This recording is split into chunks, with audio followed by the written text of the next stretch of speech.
Les voy a pedir que ustedes, no sé si conocen lo que se llama Jamboard, es una herramienta como Google, como un doc, que vamos a ir utilizando durante todo el taller, de que les pido que abran en sus computadoras este link que pongo acá.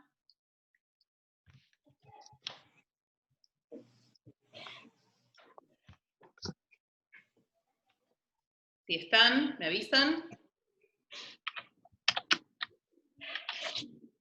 Bueno, y en principio, si no la saben usar, al costado tienen un post-it, voy a compartir un poquito la pantalla, pero tienen un post-it que pueden agarrar, y de ese post-it que agarran, escriben y pueden guardar. Entonces, yo acá les voy a ir mostrando cómo es esto, que es simplemente acá al costado agarran un post-it, escriben, hola, me llamo tal. Ahí está, ya están. Entonces, cierran, cancelan y dejan el post-it ahí puesto. ¿Sí?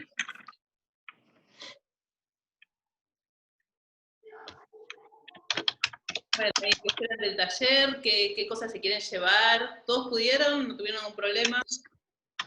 ¿Qué es lo que esperan? ¿Qué tengan ganas de aprender? ¿Qué cosas? Bueno, los niños también están por acá jugando, así que les pedí que si tenían ganas de venir a contar un poco cómo experimentaron eso, todas esas cosas.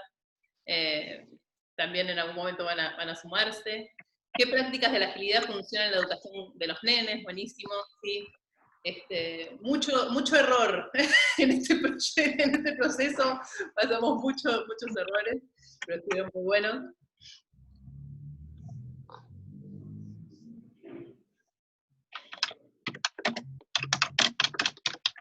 ¿Qué es la agilidad? Bueno, vamos a explicar muy brevemente qué es la agilidad, un poquito, y vamos a ver herramientas que se usan.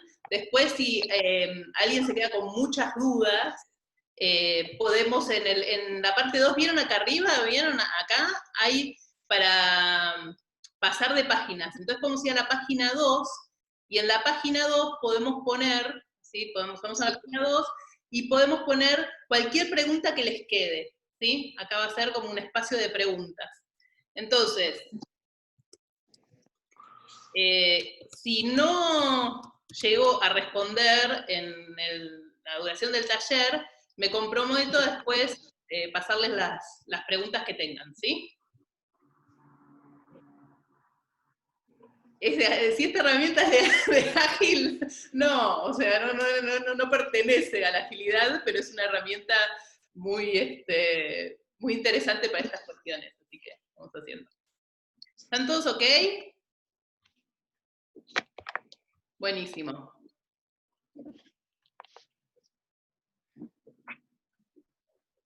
Tengo una presentación, así que les voy a ir compartiendo la presentación para que la vayamos viendo.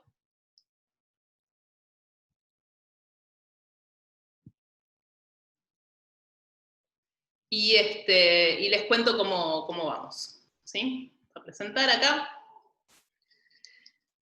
Bien, en principio les voy a contar que, bueno, yo tengo una familia, como todos. En esta familia, acá, mis jóvenes padres, ¿sí? Está mi mamá, que está aquí, con mi papá, el día desde que se casaron, ¿sí? Y está mi abuela Sara, mi abuela Sara, que es la madre de mi mamá, y mi abuela Anita, que es la madre de mi papá.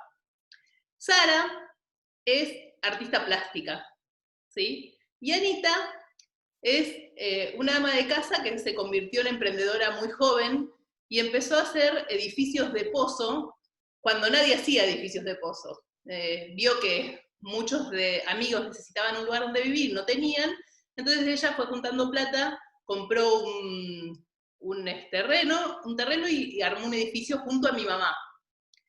Mi mamá y mi papá son los dos ingenieros industriales. Este es un dato que la gente que me conoce que entré a la agilidad dice, ah, ok, por algo te metiste en este mundo. Mi papá escribió un libro, no sé si se ve ahí bien o estoy con... ventanas, ahí está. Sí, se ve bien, se ve bien. Escribió un libro que se llama Computación en el Colegio, y no sé si alguno recuerda que Logo fue uno de los primeros lenguajes de programación que que llegaron por lo menos acá en Argentina. Mi papá fue alguien que acompañó mucho con este lenguaje que después no fue muy, muy conocido, lamentablemente. Y yo recuerdo ir de muy chiquita al Centro Cultural Recoleta, que es un centro cultural acá en Buenos Aires, a acompañar a mi papá que daba clases de logo, ¿sí? Y mi mamá se dedicó a hacer hornos solares en la quebrada de Humahuaca, a su vez, y también en la quebrada de Humahuaca, en Tilcara, donde tenemos esa casita, bueno, ya no es más nuestra, pero teníamos esa casita. Llevamos la primera computadora. Yo recuerdo hoy, justamente el día de la Pachamama, podemos recordar eso, el día que llegó la primera computadora a la quebrada de Humahuaca, nosotros como familia, hicimos la chayada, lo que se dice la chayada, que es llenarla de serpentinas y darle de fumar a la tierra, y darle de comer a la tierra, ¿no? Y en el día de la Pachamama podemos recordar eso. Entonces, bueno, esta es mi familia, ¿no? Yo nací en una familia de 2 ingenieros industriales. Y nací el 27 de marzo de 1976.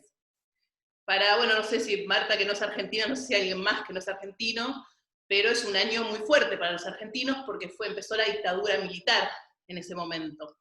4 días después de mi nacimiento.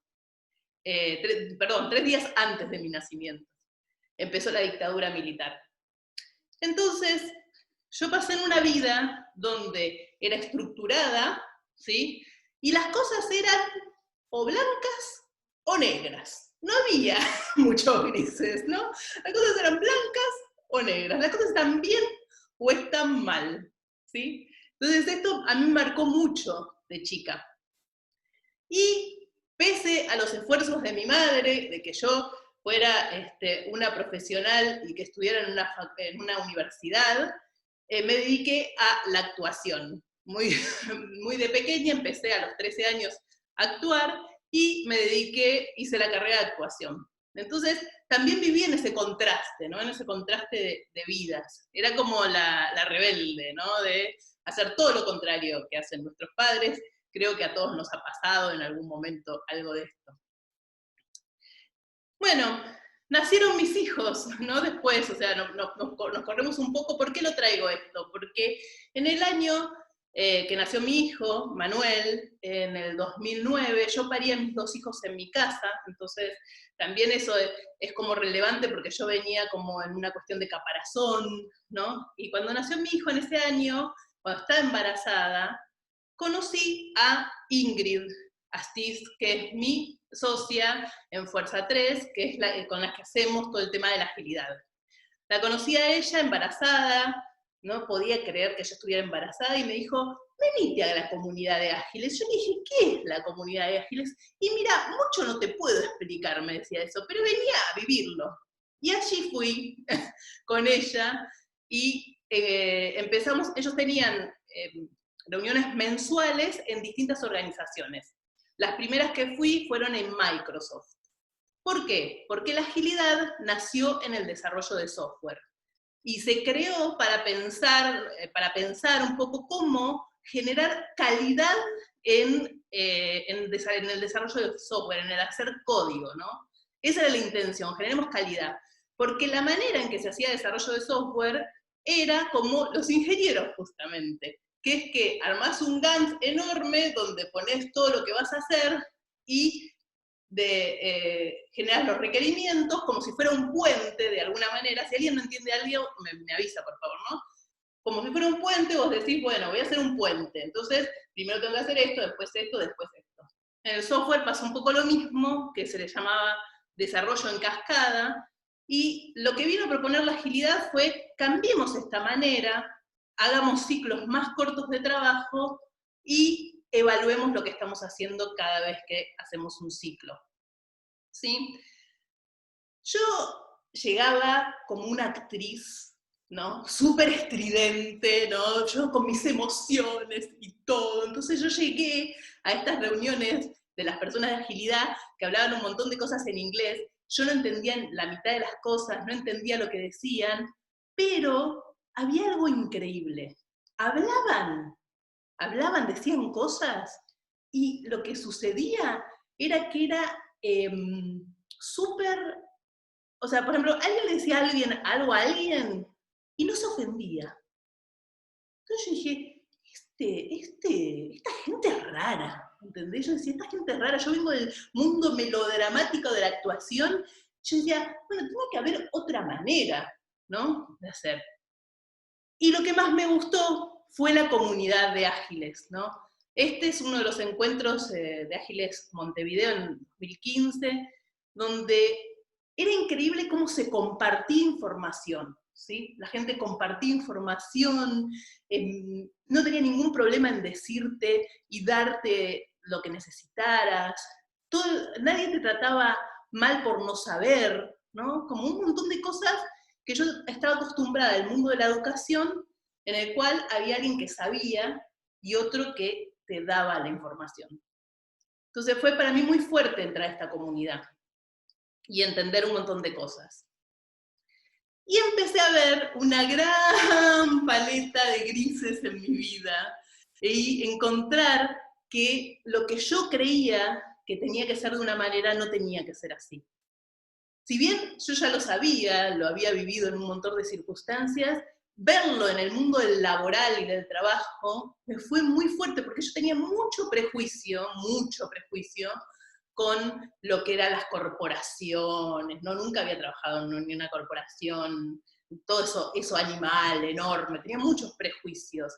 Y me di cuenta que al final eran personas como cada uno de nosotros. No había nada más que eso en esta situación.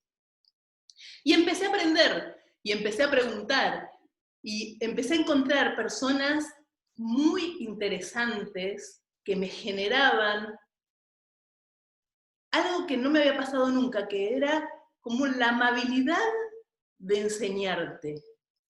El amor por querer que vos entiendas aunque no sabías absolutamente nada. Esa generosidad la había encontrado ya hace muchos años en otro lugar que Kalina también conoce, que son las guías, o los scouts, que algunos conocen más a los scouts, pero este es un movimiento solo de mujeres, donde ahí también compartíamos la comunidad, ¿no? Y era muy lindo compartirlo. Entonces volví a sentir todo esto en este momento. Y los chicos seguían creciendo, ¿no? Manuel ya estaba más grandecito, me acompañaba a los distintos lugares, yo de bebé lo llevé a todos lados, iba conmigo para acá, para allá. Y los chicos iban creciendo y yo iba aprendiendo pequeñas cosas de la agilidad y las llevaba a casa, ¿no? Paralelamente surgió la educación prohibida. En 2013 se estrenó esta película que fue muy fuerte para mí, para mucha gente, incluso acá Virginia también lo conoce, digamos, parte de ella. Entonces, y conocí a todo el movimiento de la educación alternativa. Yo estaba, obviamente los chicos eran chiquitos, estábamos pensando en la educación, y conocí toda esta situación. Y dije, bueno, esto es para pensarlo. Y abrieron lo que se llamó un taller de verano donde hablamos de educación alternativa. Y ahí lo conocí a Germán, conocí a todo el equipo de REVO, que es la red de educación alternativa, y empezamos a construir una comunidad de aprendizaje en conjunto que era muy parecida a la de la agilidad. Acá estamos con, esta era una de las personas que estuvieron en el taller, gente muy amada hoy en día. Entonces, este lugar, para los que no saben cómo empezó esto, nació en un edificio abandonado que hay acá, a unas cuadras de mi casa en Santa Fe y Rodríguez Peña, que es un edificio que una persona construyó para toda su familia, sus 10 hijos, y se pelearon tanto entre ellos que quedó desocupado. Entonces nadie lo usa, y nosotros usamos uno de esos pisos prestados por una de las personas que vive ahí, que es la única que sigue viviendo ahí, pero esto queda ahí, está como en un limbo legal. Pero fue muy lindo también estar en ese espacio que era totalmente alternativo, pensando la educación alternativa, ¿no? En eso surgió hacer con el equipo de Germán la SEA, la Semana de las Internacional de las Educaciones Alternativas, que fue en Bogotá, y ahí fue donde junté, de alguna manera, todo lo que era agilidad con educación. Hicimos espacios abiertos, hicimos conferencias con pequeñas charlas, y armamos un montón de cosas que tienen que ver con esto de la agilidad que ahora les voy a contar. ¿No? Espérenme que ahí llego. Y esto también fue Elena, el Encuentro Nuestra América, que fue el último que hicimos, porque fueron 3 en los que yo participé, y este fue el del año pasado en Chile, que nos juntamos, que se juntaron, porque una de las cosas más importantes es que en la Semana de Educación Alternativa se juntaron por primera vez un montón de referentes de la educación alternativa de toda Latinoamérica. Y eso fue bellísimo. Y acá nuevamente en Elena volvió a juntarse, se armó esa red, ¿no? Esa red de educación alternativa. Los chicos seguían creciendo, y seguían creciendo, mientras seguíamos compartiendo. Y bueno, y ahora vamos a la parte de la agilidad. Alistair Corbin es uno de las personas que firmó el manifiesto ágil, que también después les voy a contar un poquito, el manifiesto ágil, que habla de este desarrollo de software. Y hubo una conversación muy fuerte antes de este taller, porque la gente dijo, ¿por qué agilidad y maternidad? Y se empezaron a pelear y a decir que era una porquería, básicamente. Y lo que dijo él fue, la agilidad debiera venir en la leche materna. ¿Y por qué yo tomo esto fuertemente? Porque para mí la agilidad es nada más y nada menos que volver a algo que nosotros ya conocemos, que es la naturaleza, que es volver a los ciclos, ¿sí? Vivimos durante muchos años, o por lo menos mi educación fue durante muchos años, yo te enseño, vos aprendés. Y no eran ciclos de aprendizaje, sino era recibir de una manera muy dura eso, ¿no? Entonces, para mí, en realidad, la agilidad está muy pegada a la naturaleza y a los ciclos de vida, y entonces, por eso para mí era, a su vez, tan natural en algún punto. Una de las cosas que justamente pensamos es, la maternidad no es compleja, la sociedad complejiza la maternidad, ¿no? Bueno, y acá sí viene Scrum, que les voy a contar un poquito más qué es y cómo usamos con los niños estas herramientas. Scrum es para desarrollar software, como les conté antes. Entonces, lo que implica, y esto le agradezco a Martín Salías que hizo el dibujito, agradezco públicamente acá también, la agilidad lo que piensa él, en Scrum lo que se piensa es, planifiquemos, en la este es el espacio donde se planifica, hagamos un ciclo de trabajo y después hagamos retrospectiva, que es donde podemos nosotros pensar cómo hicimos las cosas y evaluarlas, ¿sí? Esto se llama iteración, iterar, ¿no? Iterar, hacer ciclos cortos de trabajo. Todo el resto no importa tanto, ¿no? De lo que es Scrum, pero esto es lo que a mí más me marcó, ¿no? Por ejemplo, uno de las cuestiones que a mí me hicieron mucho, fue muy interesante, fue el tema de cómo hacer esto en la actuación, ¿sí? Pues después volvemos. Y esta es mi primera obra de teatro, que se llama Kaikaku, que escribí de manera iterativa e incremental. O sea, íbamos armando el texto, lo íbamos ensayando, volvíamos sobre el texto, lo volvíamos a ensayar, y no se terminaba de escribir hasta que no se terminó de hacer, de alguna manera.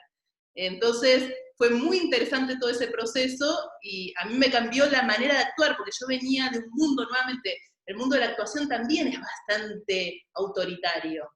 Entonces, generar un espacio así, con 2 mujeres más que me acompañaron en este proceso, donde las actrices y la directora teníamos el mismo rol, digamos, podíamos generar, en teatro hay mucho el rol de la autoridad del director. En este caso éramos escritoras, directoras y actrices todas. Entonces fue muy interesante. Y vuelvo. Una de las cosas que trae Scrum, me avisan si siguen perdidas por ahí, yo sigo hablando. Una de las cosas que trae Scrum es los 3 pilares, que son transparencia, inspección y adaptación. Este fue para mí algo muy interesante. ¿Por qué? Porque empecé con la transparencia. ¿Sí? ¿Qué era la transparencia con mis hijos? Fue empezar a contarles qué me pasaba todo el tiempo. Cosa que yo no hacía porque tenía el preconcepto de que a los chicos había que cuidarlos de todo esto. ¿Sí? Entonces no era transparente en mis emociones, no eran transparentes en cómo comunicaba las cosas, no era transparente en qué necesitaba yo, ¿no? ¿Qué necesitaba yo como madre? Al empezar a transparentar y al presentarme vulnerable, que es una de las cuestiones, de los pilares básicos de Scrum, de tratar de transparentar los problemas, me empecé a relajar. Fue totalmente distinta esa relación con los niños, ¿sí? Y eso es de decir, por ejemplo, una de las cosas decía, bueno, uno dice esto y ya está, ya organizamos esto, lo armamos de esta manera y ya está. No, eso no existía. Entonces, esta idea de inspeccionar y adaptar lo que estábamos haciendo en la convivencia, en la relación con los niños, en cómo se bañaban, en cómo comían, en cómo organizaban su cuarto, todas estas cuestiones de la vida que para mí en ese momento son de esta manera, empezaron a cambiar radicalmente. Y eso se lo agradezco a la comunidad de ese aprendizaje, ¿no?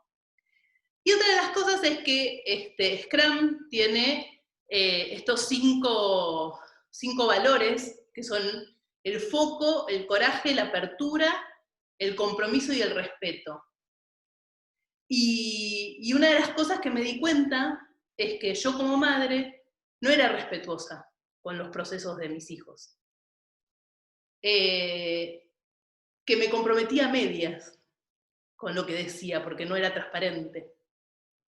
Que no abría mi corazón a mi familia, sino que escondía lo que yo no quería mostrar, porque me tenía que mostrar fuerte, me tenía que mostrar madre, me tenía que mostrar entera.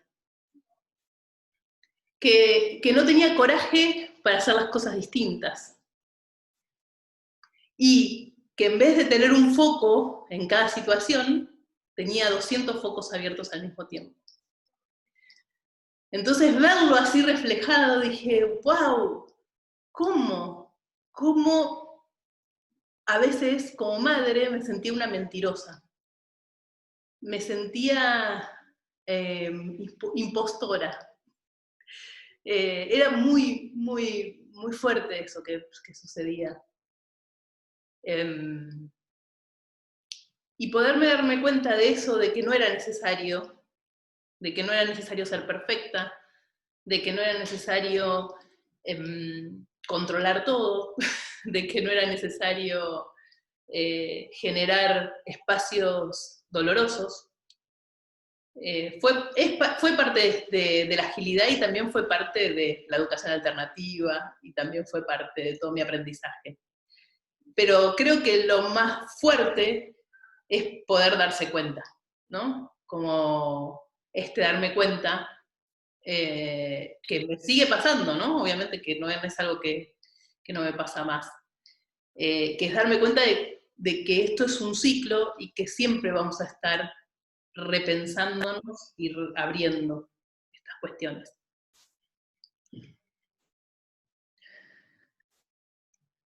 Otra cosa que aprendí fue, Scrum fue el tema de los ciclos, ¿no? Entonces, ¿cómo podíamos iterar? fue muy interesante. Y una de las nosotros tenemos en casa, tenemos lo que llamamos retrospectivas de casa. ¿Qué significa esto? Que nos sentamos con mis hijos a charlar cómo estamos conviviendo y a evaluar cómo es esta convivencia. Entonces, una de las cosas que me di cuenta es, a través de la transparencia, fue un día que les mostré a mis hijos, escribiendo con post-it, todas las cosas que yo hacía en la casa. Una a una. Y las fui poniendo sobre la mesa. Una a una. Escribía. Y no me olvido más la cara de mi hijo que me dijo, mami, no sabía que hacías tantas cosas. El alivio que sentí ese día de poder mostrar nuevamente... Amor, te busco cuando vos quieras, no te preocupes. Vos me decís, mami, vení a buscarme y yo te busco. ¿Qué pasó ahí? ¿Quién es? Alguien estaba hablando. Bueno, en ese momento me di cuenta de todo lo que podía ser de interesante, nuevamente, transparentar lo que uno estaba viviendo y haciendo. Y una de las cosas que aprendí también dentro de la agilidad fue Kanban. Y con mi socia hicimos este video que me gustaría compartirles para que entiendan, en vez de explicarlo yo, que es más fácil. Se los paso. A ver.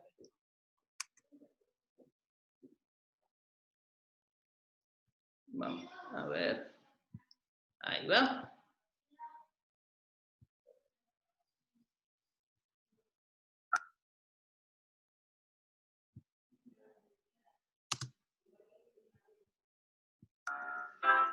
Las organizaciones suelen ser muy distintas en apariencia.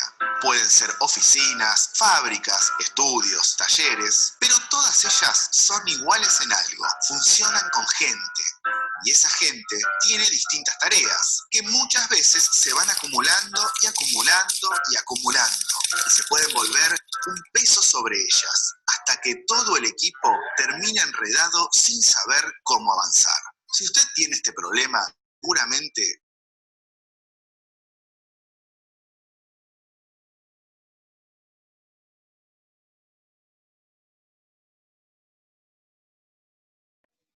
María, no se escucha.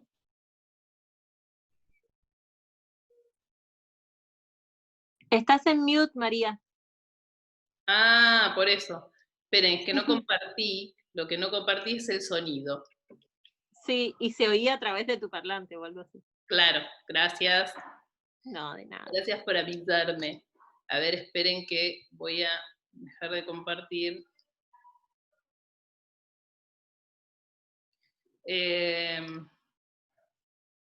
A ver, ¿cómo lo podemos hacer para que se escuche bien?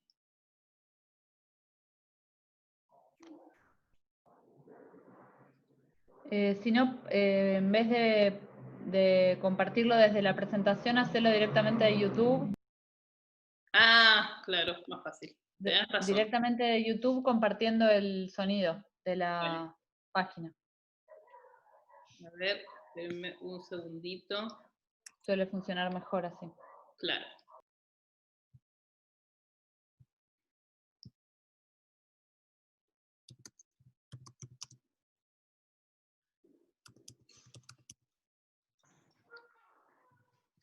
Bueno, acá mientras está Manu, que ahí está Manu y Pedro, se los presento. Acá no quiere saber nada Pedro con aparecer. Bueno, vamos de nuevo.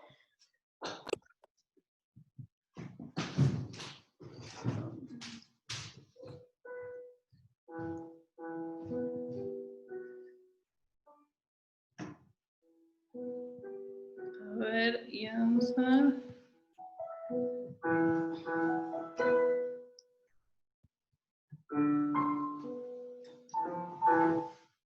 No, gente, se los voy a pasar porque por acá, porque a ver, no estoy pudiendo hacerlo de...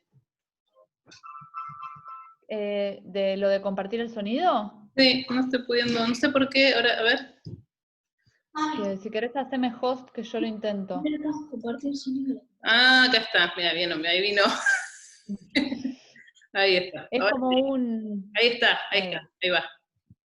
Es un... puntito ahí. Las organizaciones suelen ser muy distintas en apariencia. Pueden ser oficinas, fábricas, estudios, talleres, pero todas ellas son iguales en algo, funcionan con gente.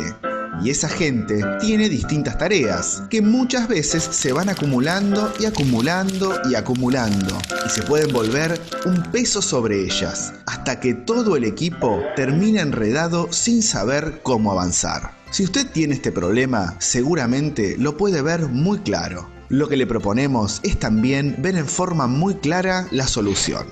Lo primero es desatar el nudo de los problemas y empezar a mirar las cosas de otra manera. La idea es aplicar el concepto de Kanban, una palabra japonesa que puede traducirse como tablero visual o también sistemas de tarjetas. Este concepto se aplica a la generación de un tablero de tareas que permitirá mejorar el flujo de trabajo y alcanzar un ritmo sostenible, libre de estrés.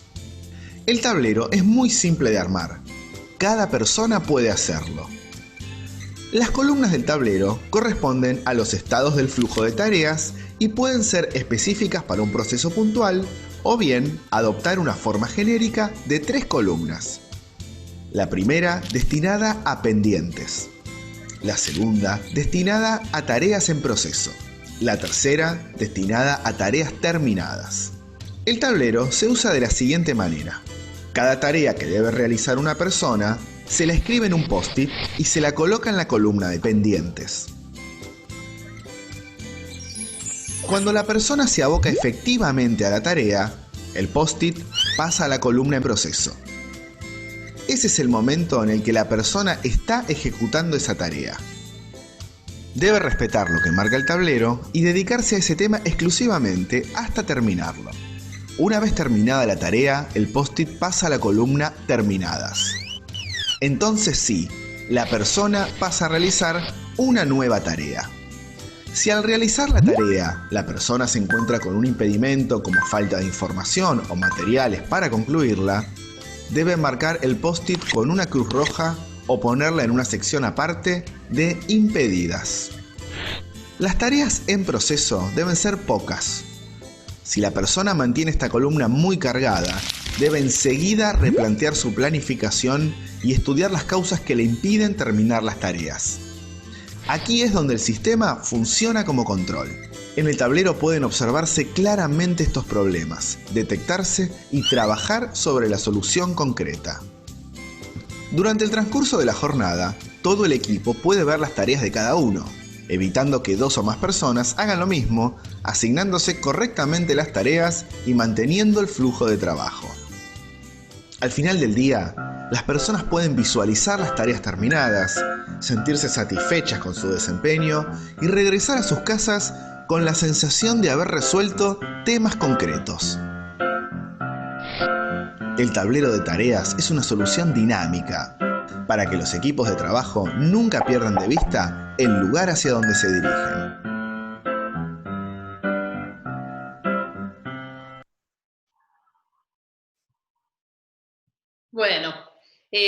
Bueno, esta es una forma de resumir mucho.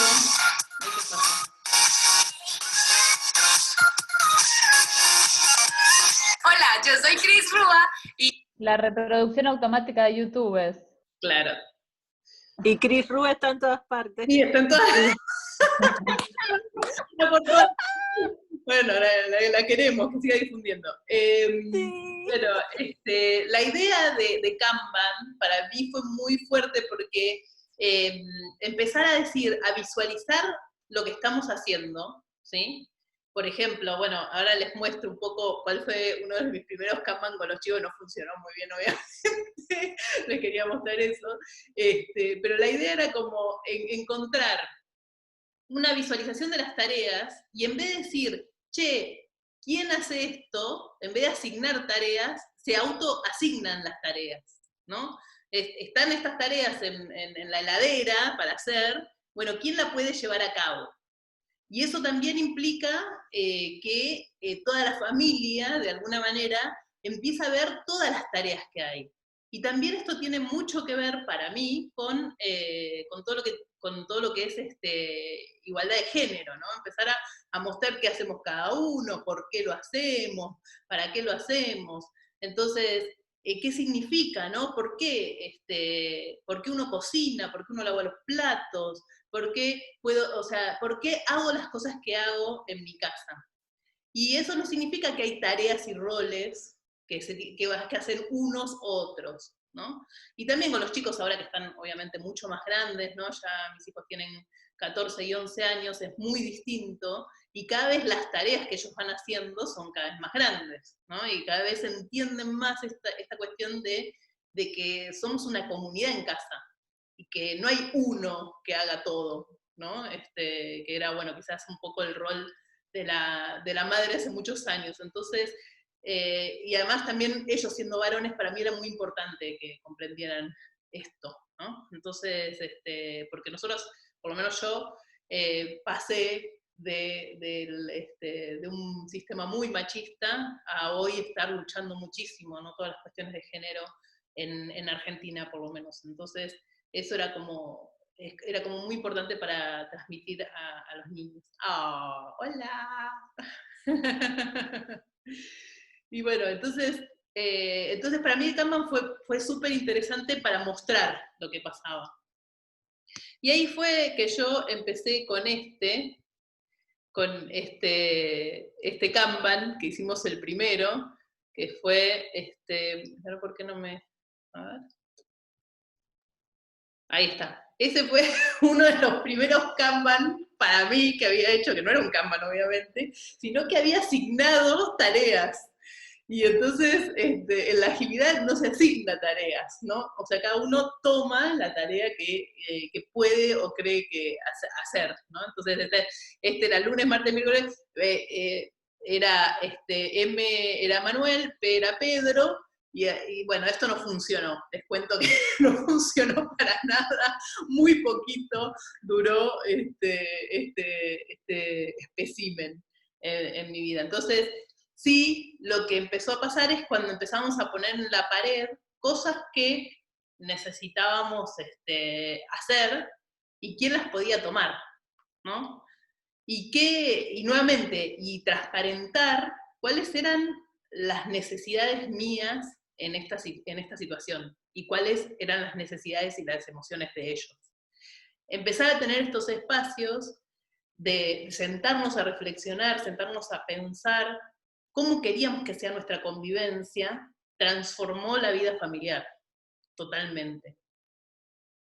Entonces, para mí es una de las cosas que adhiero mucho. ¿A qué edad? Se dispusieron a hacer las tareas, más o menos. Hubo varias etapas, por ejemplo, cuando eran más chiquitos, hablábamos de su cuarto, de su espacio donde ellos jugaban, digamos. Entonces, en ese espacio, como dormían juntos, tenían otro espacio para jugar. Y no sé si alguno conoce Montessori, creo que algunas sí, algunas no, ¿no? Pero la idea de generar los espacios para que los chicos vayan aprendiendo. Bueno, esa fue la primera instancia. Era un lío, o sea, tenían todo, todo salía, armábamos para... Yo decía, esto era agotador, porque nunca volvían a su lugar las cosas, entonces era un despiole. Hasta encontrar la manera en que a ellos les servía guardar las cosas. Y así empezó, o sea, por eso es de la iteración, ¿no? Porque yo decía, bueno, ahora Montessori, ¿no? Cuando aprendí Montessori dije, ahora les dispongo todo así, los chicos van a ir bárbaros. No, de ninguna manera. Hicieron un despelote bárbaro y tuvimos que ir creando a ver cómo generamos ese espacio con ellos, ¿no?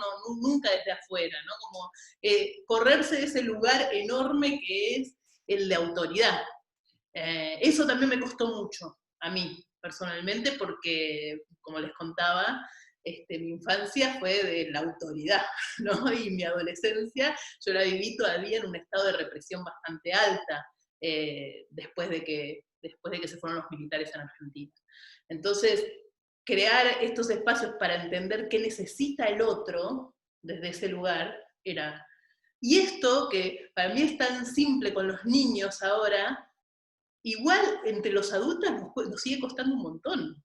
Nos sigue costando un montón que esto suceda, ¿sí? Entonces es súper interesante. Después, ahora, los chicos hicieron, yo intenté que algo hicieran los chicos, siempre en la casa. Entonces, aunque sea llevar la ropa a lavar, no sé, levantar la ropa, la toalla del suelo, cualquier cosita, vení, te subo una silla y cortás algo en la mesa, ¿no? Te haces un huevo frito, todas estas cosas de a poquito fueron generando. Hoy los chicos en casa no hacen todo, obviamente, pero sí están a cargo de sus cuartos, a cargo de levantar, poner la mesa, a veces lavar los platos, cocinar, ir a hacer compras, ahora no en pandemia, pero antes iban a hacer las compras también. Entonces, bueno, esas cosas. Sí. Claro, muy bien, exactamente. Pero para lograr independencia y autonomía, también hay toda una restricción cultural, ¿sí? O sea, a mi hijo que tiene 14 años, en la calle le dijeron, ¿cómo es que estás solo?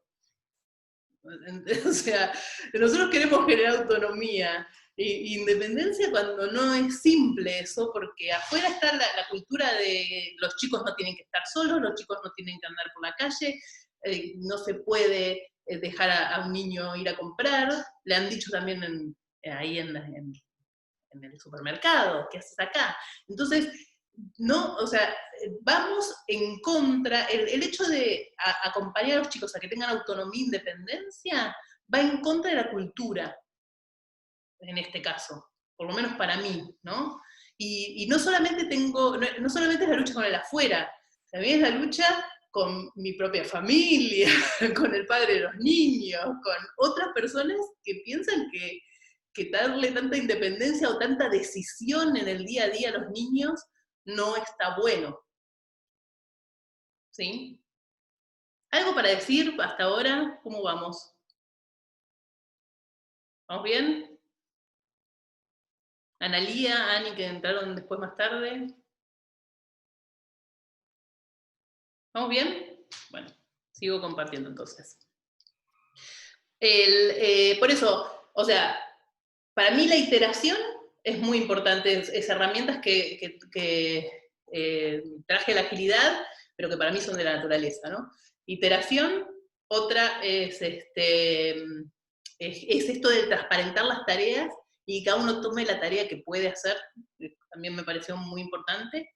Y después, otra de las cosas, siguiendo un poco con lo que estábamos compartiendo, ¿y por qué no me deja? Ahí está. Una de las cosas que aprendí, no viene tanto de la agilidad, pero sí aprendí mucho de esto, que se llama, un libro que se llama Entrenar desde atrás del salón, ¿sí? Que cuando lo vimos y empecé a ver, ¿no? Como que es posible que las personas aprendan sin que vos le tengas que enseñar nada, o no sé si alguno leyó El maestro ignorante, que es un libro increíble que se los recomiendo, que habla de cómo pudo enseñar un idioma sin saber el idioma a sus estudiantes.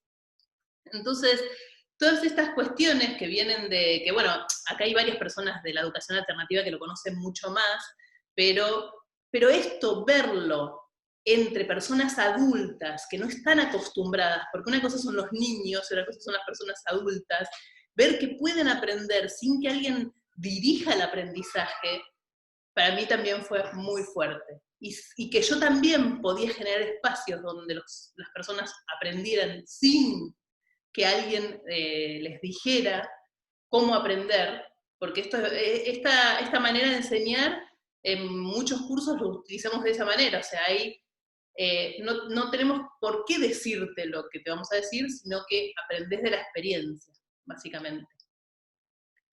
Y la cuarta cosa que yo les quería traer, que a mí me gustó mucho, porque este es muy fuerte, por lo menos para mí como madre fue muy fuerte, es el diamante de Kanner, que es que nosotros estamos acostumbrados en cualquier conversación a hacer divergencia y convergencia. Y lo que trae esto es esta zona del medio, que es la zona de queja, que hay un montón de variantes en lo que estamos diciendo. Y que muchas veces me pasa con los chicos, ¿no? Como no tengo que llegar a una conclusión ya, o no tengo que tomar una decisión ahora. Tenemos un espacio para la conversación. Y esto también es para entre adultos, ¿no? Sigo insistiendo que es muy importante entre adultos poder generar espacios donde no tengamos que llegar a una solución ya, que podemos darnos el espacio para pensarlo, y este espacio para pensar puede ser de días, ¿no? Entonces, incluso con mi familia, ¿no? Con mi familia cercana, que me cuesta mucho, ¿no? Mi madre ingeniera, ¿no? Es como esa cuestión así, que llegar a que no tenemos que encontrar una solución y que tampoco tenemos que estar de acuerdo. Fueron dos cosas fuertes para mí. Hay alguien que está ahí diciendo...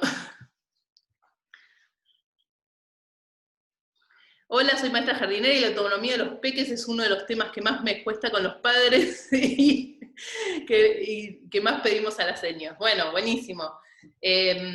Una de las cosas es que siendo maestra jardinera, con las maestras jardineras, bueno, acá tenemos un niño tocando el piano, con las maestras jardineras me acuerdo que teníamos un montón de estas conversaciones, ¿no? Cuando los chicos iban... Una de las cosas que les quería contar que estuvo muy buena fue que en la escuela de los chicos, en la escuela pública, logramos hacer un espacio abierto donde todas las aulas se abrían. Esto es, porque para la gente que viene de la educación alternativa ya es obvio, pero en una escuela pública era muy difícil abrir grietas donde encontrar las posibilidades de hacer algo distinto. Tuve una discusión de como 2 horas con la directora de la escuela, discutimos un montón sobre qué era la educación, y ella me dijo, en todos los lugares hay grietas. Y la grieta que tenés en este momento es la grieta en la cual hay algo que se llama el día del juego, en lo cual no nos dijeron cómo teníamos que hacerlo. Bueno, la cuestión es que logramos que ese día se abrieran todas las aulas, que en las aulas pasaran distintas cosas y que los chicos libremente podían transitar por todo el colegio. Y después se envió la directora y todo se fue. Sí, bueno, eso pasó. Después la directora de la escuela se murió, lamentablemente, y realmente volvió todo de vuelta atrás. Todo lo que se había logrado de esa independencia, de que los chicos puedan jugar con otros niños, con otros grados, o sea, todo eso que a veces es muy difícil en la escuela pública lograrlo, volvió todo para atrás cuando se fue la directora que me había acompañado en esto, y que habíamos logrado también, bueno, una de las cosas fue muy fuerte que los maestros me dijeron, ¡ay, todo muy lindo, nosotros no lo podemos hacer! los maestros, y fue como muy loco porque estaba ahí, los chicos, ningún chico se golpeó, que todos tenían miedo, los chicos se van a golpear, ningún chico se golpeó, ninguno. La opción de jugar a la pelota, que era la última en el patio, que todos los maestros pensaban que los chicos iban a ir corriendo a jugar a la pelota, ningún niño fue. Porque en cada grado había opciones distintas para hacer cosas, ¿no? Había una de reciclaje donde llenamos un aula de todas cuestiones reciclables y cada uno podía hacer lo que quería. Y lo lindo era que los padres estaban ahí para acompañar a los chicos, después les puedo mandar un video, y estaban ahí los padres que querían para acompañar a los chicos en lo que necesitaban. Necesitas esto, necesitas aquello, y van haciendo. Ahí dice, Ani, siempre pasa que las escuelas comunes, que esas miradas dependen de la evolución del personal de la maestra, la directora, cuando se van, vuelve toda la normalidad. Totalmente de acuerdo. Muy duro eso. Por eso con Germán y con todo el equipo del Proyecto C, queremos hacer público el proyecto para empezar a que esto sea una ley. Digamos, que vos puedas disponer dónde se educan tus chicos, ¿entendés? Y cómo se educan y en qué comunidad. Y no que sea estandarizado todos igual, que es lo que quiere, no es lo que quiere, porque otra cosa muy interesante es que cuando yo leí el currículo de primero, segundo y tercer grado, a mi hijo me lo leí todo para ir a hablar con la directora, dice que tienen que trabajar en conjunto. nadie lo respeta. Nadie lo respeta eso. Entonces es muy fuerte que hay un currículum muy avanzado que no se utiliza hoy en día en la escuela pública, por lo menos, ¿no? Estamos hablando. No hablamos ni de alternativas ni de privadas, que a veces tienen cosas distintas. Bueno, entonces, yo lo que les quería que ahora hablen ustedes, por favor, les quería pedir, porque yo hablé un montón y pensaba hablar mucho menos, pero bueno, surgió todos estos temas, y que cuenten ustedes qué cosas de lo que hablamos pueden utilizar, qué les gustaría, qué se pueden llevar, y si necesitan como más acompañamiento para contarles un poco más de lo que venimos hablando.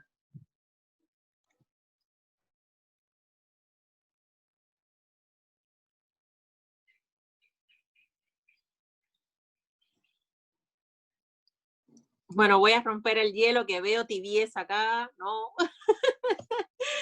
Bueno, Mari, yo tengo mis hijos, como soy cubana, vivo acá hace 7 años, para los que no me conozcan, también hace unos añitos empezando en el mundo de la agilidad, y en la comunidad me decidí así de entrar al piletazo en febrero.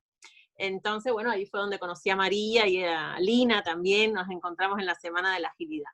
Bueno, tengo chicos y estoy acá porque también hice mi tablerito de Kanban, pasé por eso. Con el grande fue muy difícil, pero con la niña, como parece que es más chiquita, son más receptivos.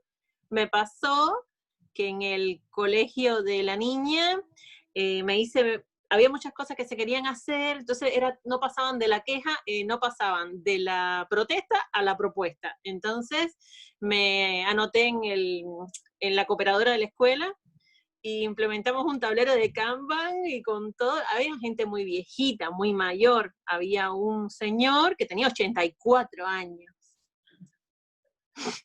Tremendo. Entonces, bueno, nada, pero funcionó, conseguimos un montonazo de cosas, un año fue una maravilla, después vino la pandemia, y bueno, y también se nos retiró la directora de la escuela, vino otra, que si bien tenía muchas cosas, me dijo, mira, eso que tú, pero mira, sí, yo sé que tú me dices que es un marco de trabajo, pero yo se lo tengo que consultar. Me costó mucho. Entonces, bueno, después vino la pandemia y eso complicado. Me pasó, Mari, que sí, tuve muchos problemas al inicio, porque, por ejemplo, ellos querían decidir incluso hasta cómo jugaron los nenes. Las niñas, escuela pública, tienes que comprarle una Barbie a tu hija. Sí, porque las nenas juegan con Barbie a las muñecas solitas para que no se la golpeen los varones. Y así me pasaron muchas cosas. Después creamos juegos interactivos entre los nenes para que aprendieran. Entonces le daban las clases de educación sexual integral diciendo que todos éramos iguales, pero había que separarlos a la hora de jugar. Y entonces, bueno, pero bueno, lo logramos. Y para cuando lo logré, hay otra maestra nueva, y bueno, es volver otra vez, porque es ir haciéndole la cabecita de a poco. Me da la tranquilidad que hasta que vino la pandemia, los niños ya de primer grado, ya la maestra estaba seteada y ya arrancaba con los mismos protocolos, con las mismas formas de trabajo, y los padres estaban re contentos. Es un poquito abrirse a todo eso. Y bueno, y acá, al principio de la pandemia, hicimos nuestro tablerito con las cosas en familia que queríamos hacer. Al principio todo marchó bien, pero después el día 60, te digo, María, hubo bloqueo mental, nadie quería mirar tablero, la gente quería trepar por las paredes, no quería hacer tareas, no quería hacer nada. Y bueno, nada, al final le dije, vamos a leer el diario de Ana Frank. Después digo, ¿sabes qué? Cuando termino, yo voy a hacer la tarea. Vos un poquito ahí, a ver cómo le vamos mostrando. Yo le dije, sí, pero ¿cómo? Si tú tienes todos los motivos para ser feliz. Lo que pasa es que, bueno, uno tiene que adaptarse. Esto es parte, mija, esto es parte. Y bueno, nada, con los hijos es una tarea así, es iteraciones hasta el final de nuestros días. Ellos no, pero lo de nosotros hasta el final. Y sí, hay cosas que me funcionaron y cosas que no me funcionaron. Sí. Las retros fueron muy complicadas. ¿Qué tan receptivos son a a la mejora, a la posibilidad de mejora. ¿Alguien más? Se fue. No, quería sacar una foto. Quería sacarme una foto, no, me tenés que sacar una foto acá, ahí está, sacamos una foto, ahí está, ahí. Ahí.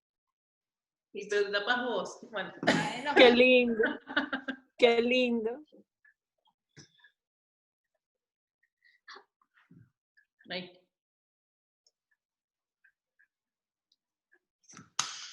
Bueno, ¿quién más quiere contar un poquito? A ver cómo hacen. Ahí te mandaron una solicitud para reactivar el agua. Ainé, ¿se escucha? Porque no sé por qué no, ahí está. Sí. Ah, Bueno, yo llegué un poquito tarde y recién me puse a googlear esto de agilidad porque estoy entendiendo recién ahora, después de googlearlo y hilar con lo que escuché, que es un método, una metodología que se suele utilizar en organizaciones y en este caso lo estamos aplicando a la maternidad, a la vida doméstica, ¿es así? sí, un poco en realidad lo que tratamos de hacer, que agilidad no es una metodología, sino para mí, por lo menos, es una forma de vida, digamos, una forma de vivir que nació en el desarrollo de software y en el mundo del trabajo, pero que hoy en día tiene más con pensar la vida iterativa y con lograr transparentar información y mostrar la vulnerabilidad de las personas para poder continuar, ¿no? En el mundo del trabajo es muy difícil todo esto que estamos hablando, pero en el mundo de la educación yo creo que es más fácil, ¿no? Es más posible, digamos, no más fácil. Que tiende a sistematizar. ¿Cómo? Esta propuesta tiende a sistematizar tareas y acciones, ¿o no? No es tan así, es la idea de iterar, de hacer ciclos cortos de trabajo y evaluar lo que hiciste y tratar de mejorar, digamos.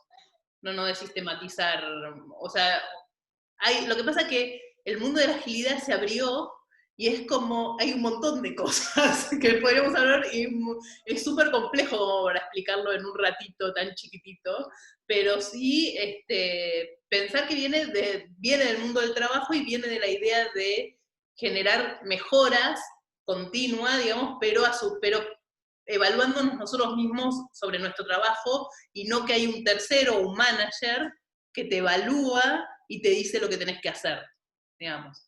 En esto se parece mucho a la educación alternativa, ¿no? A todo lo que tiene que ver con tratar de que los chicos no imponer la educación que vos querés, no imponerle al otro, ¿no? De alguna manera.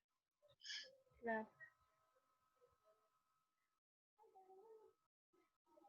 Laura, Romina. ¿Cómo es? ¿Tu nombre es Daisy? Así se escribe, se dice porque uno no sabe. Sí, Daisy. Daisy, ok. Bueno, yo llegué así como a la mitad del taller también, ¿no? Ah, ok. Pero sí me interesa, estoy tratando de seguir mucho los talleres ahora de Proyecto C. Yo sigo a Germana, la educación prohibida desde que salió la película, me parece muy interesante como educadora mirar ese cuestionamiento, ¿no? De las formas y también trabajo mucho con organizaciones, o sea, doy clases de portugués para adultos y la mayoría de mis alumnos trabajan en empresas, en organizaciones y bueno, de alguna manera es como que estoy muy metida en ese mundo también, ¿no? En el mundo corporativo, en el mundo de las traducciones, como las metodologías, y he escuchado no hace mucho de este concepto, ¿no? De la agilidad, me parece algo muy interesante como mirarlo en el día a día, ¿no? En lo cotidiano. Y me encantó esto que trajiste como de poner a la vista, ¿no? Todas las tareas, todo lo que hay por hacer. Yo por momentos me siento como una divulgadora, ¿no? Yo tengo gemelos de 5 años y medio, y en momentos así de mucha crisis entre querer gestionar la casa y cuando volví a empezar a hacer algún tipo de laburo afuera también, como, ¿no? En mi cabeza era un problema, un gran estrés, como tratar de estar gestionando una cosa y después otra, mucha información. Y hoy siento como que estoy en un momento de que soy una divulgadora de lo que voy a hacer. Voy a hacer, o sea, lo pongo en voz alta, ¿no? No tengo me escribo para mí, tengo mis listas, pero me encantó esto de ponerlo, ¿no? Cuando ya lean, por ahí mejor todavía pueden dar. Pero eso de ponerlo como a la vista, ¿no? De que todos sepan todo lo que hay por hacer y también no estar en el lugar de querer abarcar todo, ¿no? Que eso yo siento que son lo que me pone después en los momentos que no estoy desbordada con todo. Sí, ese es lo que impone también, ¿no? Como lo que se impone es que seamos madres sacrificadas. Y eso para mí es muy duro, como combatir el no sacrificio. Algo que yo promulgo mucho es en el trabajo y en la vida, ¿no? Como poder respetar los deseos personales. Y eso implica mucha definición, ¿no? Como, no, hay cosas que no voy a hacer. Y esa claridad es difícil de nombrar hoy en día, ¿no? Mira, ahí dice Lina que hasta que aprendan a leer puedes usar algún sistema de colores para que ellos vean. Claro, como armar el tablero de las tareas que hay que hacer en la familia, y las que son de determinado color son las que pueden hacer los gemelos. Y entonces por ahí pueden preguntarte, ¿y qué dice esta tarea? No sé, como por ahí organizarlo por colores tal vez más que por letras, el tablero. Buenísimo, me encanta, sí. Porque se la dibuja. Tiene Claro, bastante que la iniciativa igual. Como que eso de que tengan libertad, muchas veces yo me doy cuenta que a ellos les sale solo por ahí hacer algunas tareas que nos ven haciendo, como desde la autogestión, ¿no? Parece fantástico poder como. Pero organizarlo mejor todavía. Bueno, uno de los principios también es la autogestión en Scrum. Claro.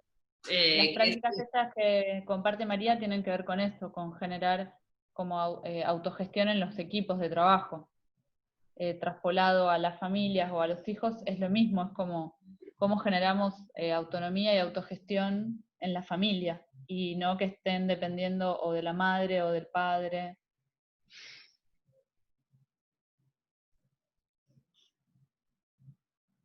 Eso. No puedo compartir mucho porque no soy madre, pero bueno, tengo el manual de cómo tienen que hacerlo ustedes. ¿No me... Bueno, Lina, después cuando si en algún momento estás de este lado, te vas a dar cuenta que el manual lo tenés que tirar por la ventana porque no sirve. Lo que te sirvió para un hijo no te sirve para el otro, Exacto. ni te va a servir para el tercero, ni te sirve para sugerencia para otro que tenga hijo, porque ese hijo es distinto. Es como los equipos. Tienes algo probado, llegas a una organización y dices, esto me funcionó acá, y acá, ahí lo tienes que hacer, tiritas y volver, porque somos distintos, son personas distintas. Eso también es para mí, por eso la educación estandarizada quita la individualidad. Y al quitar la individualidad, y eso pasa en los trabajos también muchísimo, ¿no? En las organizaciones vemos cómo hacemos lo mejor posible para sacarle a este individuo su individualidad. Y que sea un número. Logremos que sea un número para que se comporte mejor. Y los números se comportan mejor si los ordenamos de esta manera. Parece el doctor Acoso. Qué triste. Sí, sí. Criamos copy-paste, copy-paste. Y apréndete las tablas, no las razones. Apréndete esto, apréndete. Qué mal. Tremendo. Mi hijo no terminó el secundario porque él está negado a hacer algo que no le gusta, o que cuando él no se siente un entorno motivado o que no tiene colaboración, él solo fija cuando interactúa. Tiene solo puede fijar conocimiento cuando interactúa con otros, o cuando puede interactuar de otras maneras. Si no, eso de leérselo así, o de estar en un lugar mirando, o sea, como que no es que no lo pueda fijar, es que simplemente su subconsciente no lo interioriza. Que venga el proyecto C, decirle que venga. Va a cumplir 19 y no terminó, y ya lo último que hizo, bueno, si esto es para salir de esto, me voy a anotar en un secundario de eso virtual y ya está. Porque estuvo rodando del colegio y colegio, y sí, aprobaba las asignaturas donde los maestros eran buenos, pero donde llegaba, copien, y no interactuaba. ¿Y cómo Aine dice, porque así es como sucede el aprendizaje, y estoy totalmente de acuerdo, por eso yo traigo que la agilidad no es nada nuevo, es volver a los ciclos de la naturaleza, es volver a los ciclos naturales, porque todos nosotros aprendimos a caminar cayéndonos, todos nosotros aprendimos a hablar diciendo mal las palabras, todos nosotros aprendimos, todas las cosas que aprendimos, las aprendimos de manera iterativa, ¿no? O sea, fuimos aprendiendo de esa manera. Después llega a la escuela y viene y te hace ¡crack! Y yo digo, bueno, a algún punto te quiebra. Y fuimos encontrando, por lo menos en mi caso, otros espacios donde aprender distinto, por eso a mí me maravilló en el mundo adulto encontrarme con esta comunidad donde la gente comparte sus aprendizajes y no se los guarda y trata de que aprendas todo el tiempo, ¿no? Por eso es en el lugar del trabajo, pero a su vez también son las personas, porque en el mundo de la educación alternativa también encontré personas que ayudan a la naturalidad del aprendizaje y otras que siguen tratando con otro modelo distinto, pero siguen tratando de meterte en una cajita. Entonces, es todo ese proceso me parece súper interesante y complejo, ¿no? Como esa complejidad, como cuando estamos trabajando con adultos o con niños, ¿no? Sí. Sí, me pasa eso. Me gustaría que hablen Laura, Analía, Carla, a ver si se anima Aine en vez de escribir, pero... Bueno, yo en mi caso les cuento que no soy mamá, entonces ¿me escuchan bien? Sí, te escuchamos. Sí, bueno, porque estaba con un problema con el audio. Soy tía y futura educadora. Y en mi caso hablaba con mi hermana, que quería que esté presente hoy, pero no pudo venir, el tema de la autonomía, ¿no? O la independencia. En mi caso mis sobrinos tienen 12 y 14 años, y pasa lo mismo que vos comentabas, que por ahí hay como mucho miedo desde el lado de la maternidad también, en el caso de ella, de por ahí como que experimenten un poco más solos, afuera, que jueguen más, que hagan mandados, y hay como mucho temor del lado de ella como mamá, ¿no? De sacarlo, digo, por los peligros que conocemos. Entonces le cuesta como mediar eso, que tiene muchas ganas, por un lado de generar autonomía, pero por el otro lado tiene mucho temor también.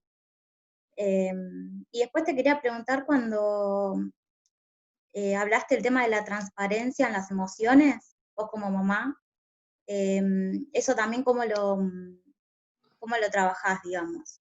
Te lo saca. Te lo saca, dice.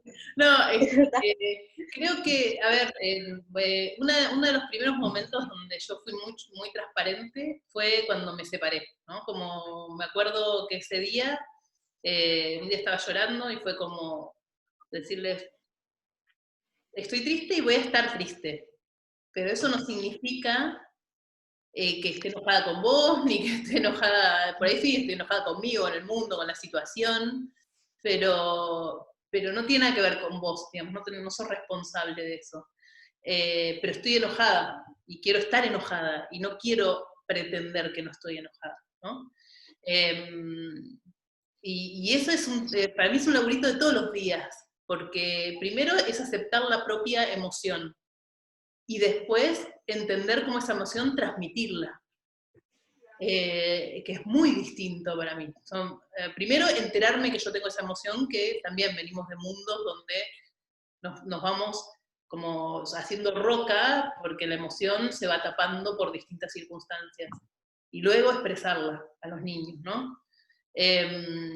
Bueno, con el papá de los chicos tenemos bastantes conversaciones sobre esto porque no está de acuerdo en que yo exprese lo que pienso y lo que siento, digamos. Entonces, es un temita ese, por ejemplo, en esta cuestión familiar, ¿no? Como, esas cosas no se le dicen a los niños. Entonces no es fácil, porque nuevamente, porque o sea, no quiero poner en la sociedad, pero yo siento presiones de gente que habla de mi maternidad todo el tiempo. Y como madre somos juzgadas constantemente sobre qué hacemos, qué no hacemos, qué hacemos bien, qué hacemos mal. ¿Y por qué? ¿No? ¿Por qué? Está bien, yo también me siento en otros áreas de mi vida juzgada por otras cosas, pero en la maternidad es muy fuerte como todo el mundo puede opinar. Y está bien. Como, hace esto, no hace aquello. Y parece natural que te opinen, ¿no? Entonces, ir contra eso y poder enfrentar esa situación y enfrentar los miedos de los otros, ¿no? Porque los otros tienen mucho miedo en esa situación. Me acuerdo una vez que yo iba con mi socia, que nos queremos un montón, ¿no? Que íbamos caminando, y mis hijos venían, habíamos ido como a un patio de un shopping, no sé qué quería comprar, yo odio los shopping, pero ella la acompañé. Bueno, y los chicos míos venían atrás, y ella estaba desesperada porque yo no estaba mirando a mis hijos, ¿entendés? Y yo le digo, mira, ellos me siguen, no sé, tienen un radar, me siguen, no te preocupes tanto. Pero incluso con las personas que más te quieren y que no te están juzgando, hay un montón de miedos que te expresan, ¿no? Y hay algo ahí que... Y además cualquier cosita que hagas mal, sos una mala madre, ¿no? Entonces eso es un peso grande que nos tenemos que sacar de encima.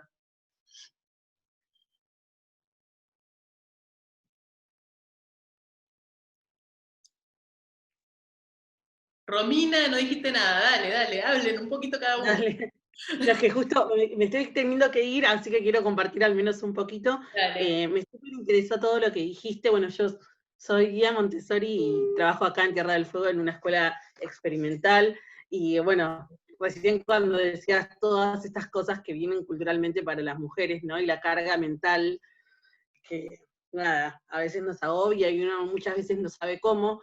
A mí me pasó que en Montessori, esto es lo que vos decías, ¿no? Como, bueno, lo ponemos ahí, pero en realidad la transformación viene siempre del adulto, ¿no? Para acompañar como esos procesos naturales de los niños. Lo cierto es que cuando recién decía Daisy que, bueno, uno invita, ¿no? En Montessori siempre está esta cuestión de que vamos a invitar a los niños a trabajar o a compartir.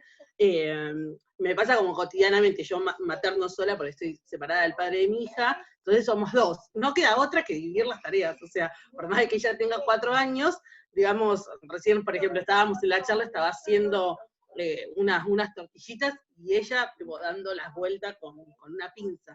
Digo, muchas veces en esa cuestión de cómo uno organiza las tareas, y cómo las enuncia, tiene que ver también con si yo considero que ese niño también es una persona, ¿no? Esta cuestión de darles voz para que ellos se sientan validados. Exacto. Así que, bueno, nada, quería compartir eso porque me tengo que ir, porque tengo otra reunión. Te quería agradecer un montonazo, María. Después, no sé cómo estás en las redes, porque me encantaría aprender un poco más de esto. Me encantaría les mando todo. Yo no estoy mucho en redes sociales porque me fui de Facebook, de WhatsApp, así que me pueden escribir mails o Telegram si tienen, y tampoco tengo mucha información de educación específica, pero sí les puedo mandar información de agilidad, les puedo mandar información de, bueno, me van pidiendo, yo hago como un listado de cosas, les mando. Y otra cosa es que si quieren aprender de agilidad, para mí lo mejor es entrar a la comunidad. O sea, ¿y cómo se entra a la comunidad? Hay un espacio de meetups donde la gente enseña y aprende, y en Telegram tenemos un montón de comunidades de aprendizaje.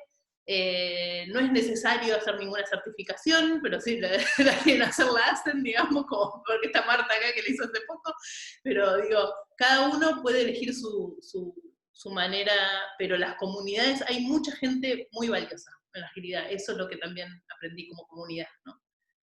Bueno, muchas gracias María, yo me despido y bueno, súper, por lo poquito que estuve, súper útil. Muchísimas gracias. Gracias, qué bueno que les haya sido, por mí lo más importante es que les haya sido útil. ¿Alguien puso alguna pregunta en el Jamboard? Chau, Romy.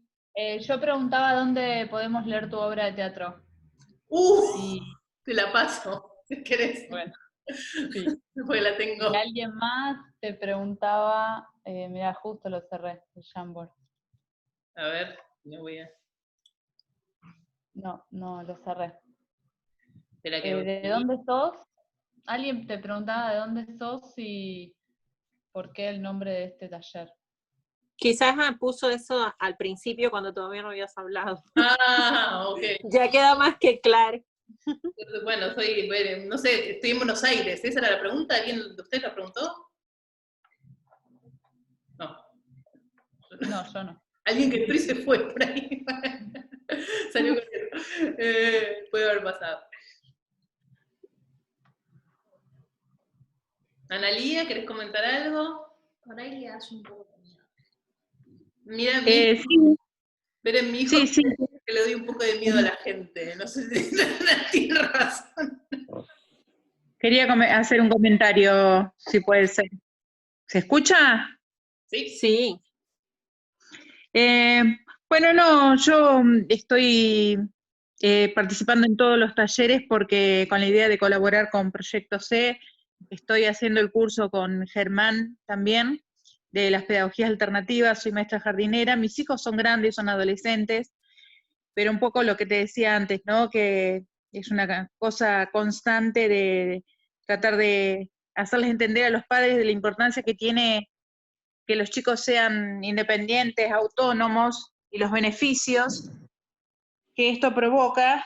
Y bueno, uno lo piensa desde su rol como docente, cuando tiene una sala de 25 o 30 chicos, y un papá seguramente lo piensa desde su lugar, que es mucho más práctico hacer las cosas él o ella, la mamá, más rápido, pero bueno, en los talleres que tenemos con los gabinetes es constante el diálogo que tenemos sobre la importancia de esto.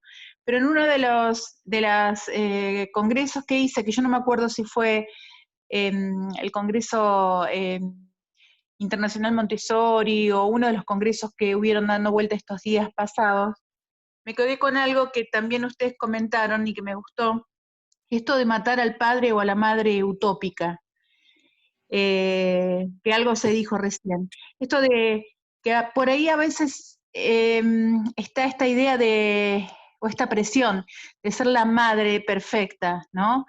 Y es algo que no le sirve a los chicos. Yo lo aprendí ahora de grande cuando mis hijos ya no están conmigo porque son grandes los dos.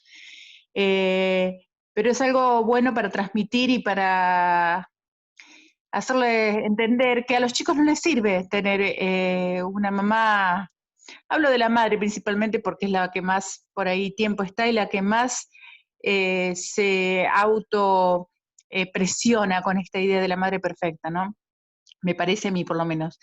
No les sirve a los chicos para tejer su propia historia, necesitan una madre más humana.